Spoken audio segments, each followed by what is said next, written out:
धोका दिनेलाई के भनौ राखै प्रोटेस्टमा आएको बहिनी दल चोरेर गई बहिनी हजुर के हेर्दैछ स्क्रोल गर्न चाहिँ टिकटक हो अरूभन्दा बढी त त्यहाँ यस्तो सर्च गर न डल सर्च गरेर त आफ्नै अनुहार कतिचोटि हेर्नु के म डल चोर भनेर सर्च गरेर त फर्स्ट आइदिरहेको सहजै गर्नु पर्यो टपमा कोही प्ले गर न प्ले गर न प्ले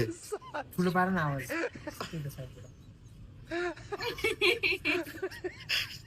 बिफोर अनि अब आफ्टर के छ फेरि आफ्टर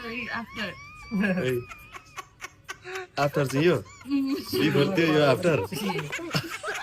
त्यो बिफोर यो के भन्न after, चाहन्छौ यो त mid। यो जसले मिम बनाइरहेछ के भन्न चाहन्छौ भन त तिम्रो म त केही भन्दिनँ म त इन्जोय गरेर साथीहरूमा त आफ्नो त आफै इन्जोय गर्छ तिमीहरूले त पाइहाल्यो नि इन्जोय गर्न इन्जोय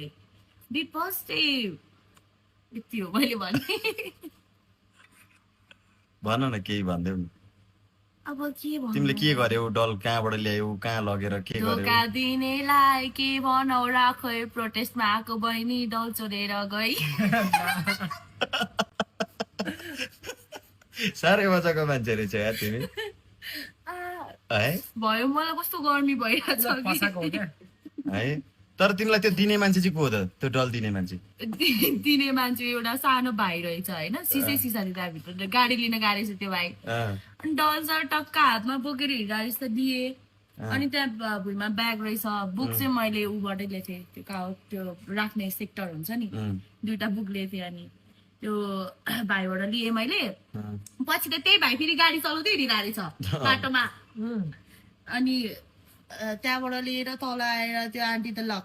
कस्तो माया त्यो आन्टी त साइको हो भने यार के भन्यो एकैछिनमा टिनिक्कै पारिदिरहेकै हुन्छ नि सुरुमै अब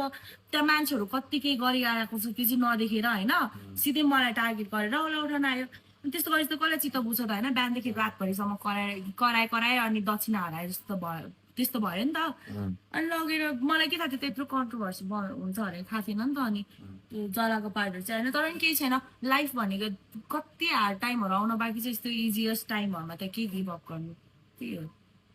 बोलेर के हुने कुरा पनि होइन कसैलाई बुझाएर नि बुझ्ने होइन कसैलाई नबुझाएर के हुने नि होइन बुझाएर के हुने नि। तर तिमीले लगेर आगोमा फ्याल्दै गरेको भिडियो चाहिँ